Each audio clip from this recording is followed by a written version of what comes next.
زلیخا پر ان پر فریفتہ ہو گئی، ان کو دل دے بیٹھے زلیخا۔ اور اس کے بعد دھیرے دھیرے چرچے ہونے لگے، واہ زلیخا تو بھی کیسی دیوانی ہے، یعنی بادشاہ کی بیوی ہونے کے باوجود بھی ایک غلام کو اپنا دل دے بیٹھی ہے۔ عورتیں ملامت کرتی تھیں زلیخا کو، لیکن زلیخا یہی کہتی تھی، عورتوں تم بھی اگر میرے یوسف کو دیکھو گی تو تم بھی دیوانی ہو جاؤ۔ سبحان اللہ، میرے یوسف کو تم نے بھی اگر دیکھ لیا تو تم بھی دل دے بیٹھو گی۔ زلیخا ایک دن اپنے یوسف کو دکھا دو نا، تمہاری یوسف آخر ہے کیسے۔ اور ایک دن کے مقرر ہو گیا یوسف کو دیدار کروانا یوسف کا۔ 5 منتریوں کی بیویوں کو بلایا گیا، زلیخا نے 5 منتریوں کی بیویوں کو بلایا اور لائن کھڑا کر دیا، ہاتھ میں ایک نیبو دے دیا، دوسرے ہاتھ میں چاقو دے دیا، اور کہا میرا یوسف جب سامنے سے گزرے گا تو نیبو کاٹنا شروع کر دینا، بس تمہارا اتنا کام ہے۔ یوسف کو سامنے لایا گیا اور سامنے سے گزارا گیا اور حکم ہوا کہ اب نیبو کاٹنا شروع کر دو۔ یوسف گزر رہے تھے، عورتیں نیبو کاٹ رہی تھیں، مصر کی عورتیں نیبو کاٹ رہی، یوسف گزر رہے تھے نیبو کٹ رہا تھا، یوسف گزر رہے تھے نیبو کٹ رہا تھا۔ اب نیبو کٹ گیا ہے، یوسف گزر رہے ہیں، نیبو کٹ گئے، یوسف گزر رہے ہیں، اب انگلیاں کٹنا شروع ہو گئی، یوسف گزر رہے ہیں، انگلیاں کٹ رہی ہیں، یوسف گزر رہے ہیں، انگلیاں کٹ رہی ہیں، یوسف گزر رہے ہیں، انگلیاں کٹ کر زمین پر گزری اور یوسف نگاہوں کے سامنے سے اوجھل گئے۔ اب عورتوں کو احساس ہوا، اوف، دیدار یوسف میں تو ہم نے اپنی انگلیاں بھی کاٹ ڈالی۔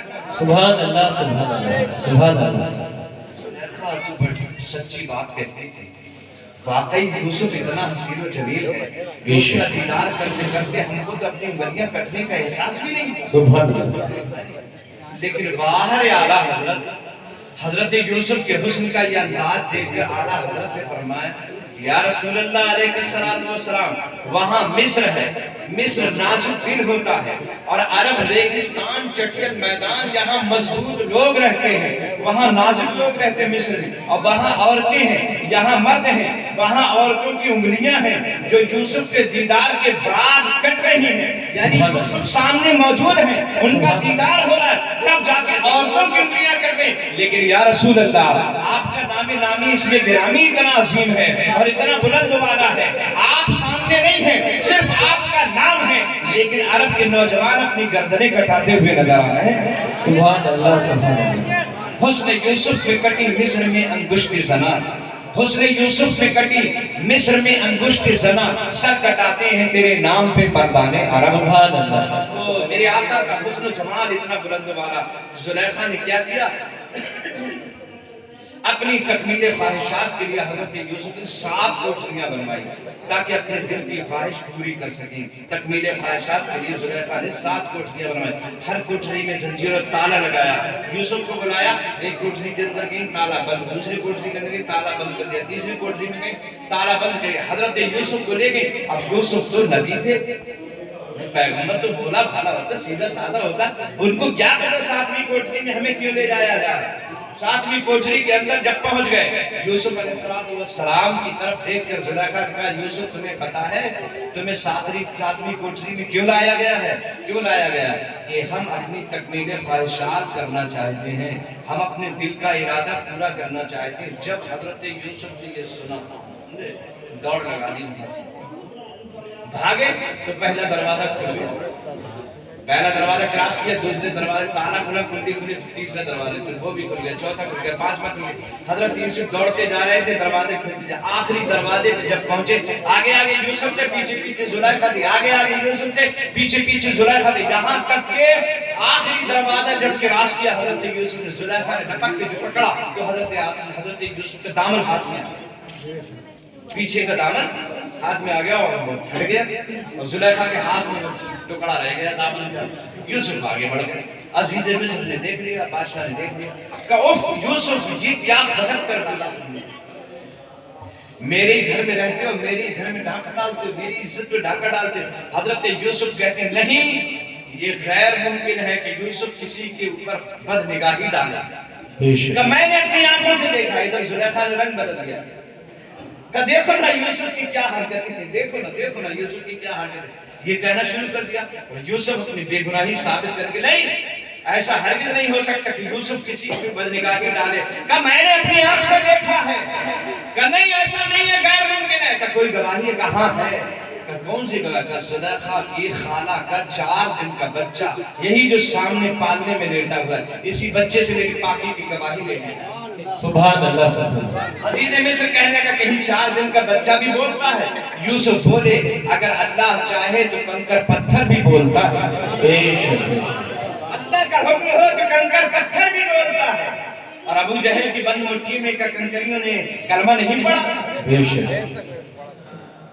اگر اللہ چاہے تو کنکر پتھر بھی بولتا ہے۔ یہ تو انسان کا بچہ ہے۔ عزیز مصر نے دل کی تسلی کے لیے آگے بڑھ کے زلیخا کی خالہ کے 4 دن کے بچے سے کہا بتا کس کی خطا ہے؟ اس 4 دن کے بچے نے کہا تھا دامن اگر آگے سے پھٹا ہے تو یوسف کی خطا ہے، اور پیچھے سے پھٹا ہے تو زلیخا کی خطا ہے۔ سبحان اللہ۔ 4 دن کا بچہ کہہ رہا تھا دامن پیچھے سے پھٹا ہے تو زلیخا کی خطا ہے۔ دیکھا تو یوسف کا دامن پیچھے سے پھٹا ہوا تھا۔ مفسرین لکھتے ہیں یہی غوث آدم کی مانوی اولاد جب سورہ یوسف کی اس آیت میں پہنچے، حضرت شیخ ابن عربی بلقد ہمت بہی وہم بہا لولا اقرا برہان ربک، ارادہ کر چکی تھی وہ عورت اور یوسف بھی ارادہ کر لیتے اگر ہماری نشانیاں نہ دیکھتے۔ بے شک۔ قرآن کہتا ہے اس نے تو ارادہ کر لیا تھا، یوسف بھی ارادہ کر لیتے اگر ہماری نشانی نہ دیکھتے۔ اس کا مطلب حضرت یوسف نے اللہ کی نشانی دیکھی، 7ویں کوٹھری کے اندر اللہ کی نشانی دیکھی۔ اور کون سی نشانی دیکھی؟ جب یہ ابن عربی اس آیت کی تفسیر لکھ رہے تھے غور کرنے لگے آخر 7ویں کوٹھری میں یوسف نے نشانی کون سی دیکھی؟ اللہ کی دلیل کون سی دیکھی؟ اللہ کی برہان کون سی دیکھی 7ویں کوٹھری میں؟ جب تفسیروں کا مطالعہ کرنا شروع کیا حضرت ابن عربی نے تو ایک مفسر نے لکھا ہوا تھا 7ویں کوٹھری میں حضرت یعقوب جلوہ فرما ہو گئے۔ سبحان اللہ۔ مچل کے کہہ دو سبحان اللہ سبحان اللہ۔ 7ویں کوٹھری میں حضرت یوسف کے والد یعقوب جلوہ فرما ہو گئے اور دانتوں تلے انگلی دبا کے کہتے یوسف نبوت کے دامن کو داغدار نہ ہونے دینا۔ سبحان اللہ۔ وزیر گنج کے زندہ دل سنی مسلمان بھائیوں، وہ حضرت یوسف کے باپ یعقوب ہیں جو 7 تالوں کے اندر 7 کوٹھریوں کے اندر اپنے بیٹے کی مدد کرنے کے لیے حاضر ہو جاتے ہیں۔ تو ہمارا مدینے والا جن کے صدقے میں یعقوب کو بنایا گیا ہے وہ مدینے سے مدد کرنے کے لیے وزیر گنج میں بھی آ سکتا ہے۔ سبحان اللہ سبحان اللہ سبحان اللہ۔ جس کے صدقے میں یعقوب پیدا کیے گئے، یوسف کو نبوت جس کے صدقے میں ملی، وہ مدینہ سے مدد کرنے کے لیے وزیر گنج میں بھی تو آ سکتا ہے۔ یعنی جب وہ 7 کوٹھری کے اندر جا سکتے ہیں تو ہمارے آقا بھی وزیر گنج میں آ سکتے ہیں۔ ایک تفسیر میں لکھا ہوا تھا کہ یعقوب علیہ السلام 7ویں کوٹھری کے اندر پہنچ گئے، دانتوں تلے انگلی دبا کے کہتے کہ یوسف نبوت کے دامن کی داغدار نہ ہو، چادر نبوت داغدار نہ ہو جائے۔ اور ایک تفسیر میں لکھا ہوا تھا کہ حضرت جبریل امین تشریف لے آئے اور جبریل تشریف لانے کے بعد 7ویں کوٹھری کے اندر یوسف کی طرف دیکھ کر کہتے ہیں آپ نبی ہو نبی؟ یوسف ایسا ہرگز نہیں ہونا چاہیے۔ ایک تفسیر میں یہ لکھا ہوا اور ایک تفسیر میں لکھا ہوا تو وہ کنواں حاصل کیا گیا 7ویں کوٹھری کے اندر جس کنویں سے حضرت یوسف کو نکالا گیا۔ تو یہ 3 طرح کی تفسیریں ملی حضرت ابن عربی کو جب وہ قرآن پاک کی تفسیر کرتے کرتے سورہ یوسف کی اس آیت پہ پہنچے تھے۔ اب یہ سوچنے لگے میں کیا لکھوں، اپنی تفسیر میں میں کیا لکھوں؟ کیا یہ لکھوں یعقوب علیہ السلام 7ویں کوٹھری کے اندر پہنچ گئے تھے، یا یہ لکھوں حضرت جبریل امین فرشتوں کے سردار 7ویں کوٹھری میں پہنچ گئے تھے، یا یہ لکھوں کہ کنواں حاضر کر دیا گیا تھا؟ دل نے فیصلہ کیا اور کہنے لگے یہ مقدمہ تو حضرت یوسف کا ہے نا، حضرت یوسف علیہ السلام کا معاملہ ہے نا، حضرت یوسف علیہ السلام سے خود ہی چل کے معلوم کیے دیتے، چلو خود ہی ان سے معلوم کیے دیتے، کوئی وہ زیادہ دور تھوڑی ہے، 4تھے آسمان پر ہی تو ہے۔ بے شک بے شک۔ یہ غوث اعظم کی مانوی اولاد ہے، یہ میرے غوث کے پشت انور سے نکلے ہوئے شیخ عربی کی پشت میں پہنچنے والے شہزادے ہیں۔ سبحان اللہ۔ کہتے ہیں مقدمہ تو حضرت یوسف کا ہے اور حضرت یوسف کوئی دور تھوڑے ہیں، وہ تو 4تھے آسمان پہ ہیں، چلو ہم خود انہی سے معلوم کیے لیتے کہ ہم کیا لکھیں۔ حضرت یعقوب علیہ السلام آگئے یہ لکھیں، جبریل آگئے یہ لکھیں، یا کنواں حاضر کر دیا گیا 7ویں کوٹری میں، اور آپ نے دیکھا اور آپ نے ارادہ تک نہیں کیا یہ لکھے چلو حضرت یوسف سے خود ہی معلوم کیے دیتے ہیں، قلم رکھا کاغذ رکھا، آقا پر درود پڑھا، اور درود پڑھنے کے بعد جو چھلانگ لگائی تو چوتھا آسمان پیچھے رہ گیا، ابن عربی آگے نظر آ رہے تھے۔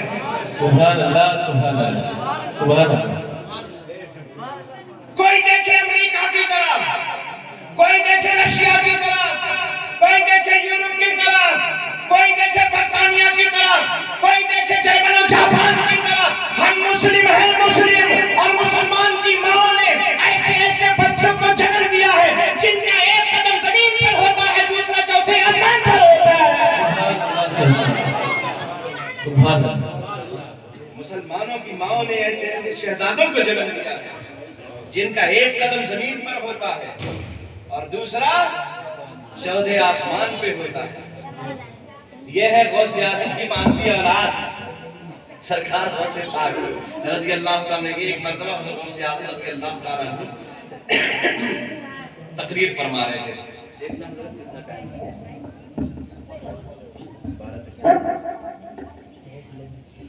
حضور غوث اعظم تقریر فرما رہے تھے، اور تقریر کرتے کرتے سرکار غوث پاک رضی اللہ تعالیٰ عنہ ایک حدیث کی تشریح کرنے لگے۔ حدیث کی تشریح جو تھی وہ حدیث قدسی کی تشریح کرتے انی اللہ لا الہ الا انا، اس کی تشریح کرنے لگے۔ بے شک اللہ نے ارشاد فرمایا بے شک میں اللہ ہوں اور میرے علاوہ کوئی دوسرا عبادت کے لائق نہیں، بے شک میرے علاوہ کوئی دوسرا عبادت کے لائق نہیں، اور میری صفت یہ ہے، میری شان یہ ہے کن فیکون، میں کہتا ہوں ہو تو چیز ہو جاتی ہے، کن فیکون، کن فیکون، میں کہتا ہوں ہو تو چیز ہو جاتی ہے، یہ میری شان ہے۔ بے شک۔ لیکن اگر کوئی میرے مطابق اپنی زندگی گزارنے لگتا ہے، اپنے دل کی نہیں مانتا میری مانتا ہے، اپنے دل پر نہیں چلتا میرے کہنے پر چلتا ہے، تو یہ جو کن کی کرسی ہے نا، یہ جو کن کی صفت ہے، یہ صفت ہی میں اسے عطا کر دیتا ہوں۔ بے شک۔ غوث اعظم اس حدیث کی تشریح فرما رہے تھے، اور تشریح فرماتے ہواؤں میں بلند ہوئے، ہواؤں میں بلند ہونے کے بعد وہیں سے تقریر کی آواز مکمل ویسے ہی آ رہی تھی جیسے اسٹیج پر جیسی آواز منبر پہ سنی جا رہی تھی، ویسے اوپر فضاؤں میں اڑنے کے اتنی آواز سامعین سن رہے تھے۔ اور آپ کی تقریر سننے میں سامعین جو تھے کبھی کبھی 70,000 ہوتے تھے، کبھی کبھی یہ مجمع بڑھ بھی جاتا تھا، لیکن 70,000 سے کم کبھی نہیں ہوتا تھا، بڑھ جاتا تھا کبھی کبھی۔ اس دن بہت زیادہ مجمع تھا، غوث اعظم ہواؤں میں اڑ گئے اور وہیں سے تقریر کرتے کرتے کہنے لگے لوگوں سنو، یہ میں دیکھ رہا ہوں سورج نکل رہا ہے، لا تطلع الشمس حتی تسلم علیہ، یہ سورج اس وقت تک نہیں نکلتا ہے جب تک مجھے سلام نہ کر لیتے۔ سبحان اللہ سبحان اللہ سبحان اللہ۔ اور فرماتے ہیں سال اس وقت تک شروع نہیں ہوتا، سال اس وقت تک شروع نہیں ہوتا جب تک میری بارگاہ میں آنے کے بعد سلامی دینے کے بعد مجھے یہ نہ بتا دے کہ پورے سال میں ہونے والا کیا کیا ہے۔ سبحان اللہ۔ پورے سال میں کیا کیا ہونے والا ہے، جب تک یہ سال مجھے نہ بتا دے تب تک سال شروع نہیں ہوتا ہے۔ یہ غوث پاک رضی اللہ تعالیٰ عنہ فرما رہے ہیں، اور اس کے بعد فوراً غوث اعظم وہاں سے اٹھے اور اپنے مریدوں کے ساتھ اپنے خلفاء کے ساتھ چل دیے۔ ایک پہاڑی سے گزر ہوا، جب پہاڑی پہ پہنچے خلفاء تو کہنے لگے حضرت ہمیں بھوک لگ رہی ہے، حضور ہمیں بھوک لگ رہی ہے، کچھ کھانا چاہتے ہیں۔ غوث اعظم فرماتے ہیں کیا کھاؤ گے؟ کہنے لگے حلوے کو دل کرتا ہے، حلوہ کھائیں گے۔ ہاں یہ اللہ والوں کے جو تبرک پڑتا ہے نا، میٹھا تبرک، کبھی حلوہ کبھی نقطی، یہ جو میٹھا بانٹا جاتا ہے آج سے 800 سال پہلے غوث اعظم کی بارگاہ میں بھی بانٹا جاتا تھا، بے شک بانٹا جاتا تھا، حلوہ بانٹا جاتا تھا۔ تو مرید کہنے لگے حضور حلوہ کھانے کو دل کرتا ہے، تو آپ نے دیکھا ایک چٹان پڑی ہوئی تھی، پتھر تھا پڑا ہوا، غوث اعظم فرما دی کہ یہ پتھر کافی ہو جائے گا، کہاں حضور اتنا کافی ہو جائے گا، وہ اتنا کہنا تھا۔ غوث اعظم نے اپنا قدم آگے بڑھایا، اس پتھر کو لگایا، اور قدم لگانے کے بعد ارشاد فرمایا یا جبل کل حلوہ، کیا سبحان اللہ، سارے لوگ مل کے گئے سبحان اللہ سبحان اللہ سبحان اللہ۔ آپ کے خلفاء فرماتے ہیں غوث اعظم نے جب تک قدم اپنا اس پتھر کو نہ لگایا تھا وہ پتھر کی چٹان تھا، قسم رب کعبہ کی، غوث اعظم نے جیسے ہی اپنا قدم لگایا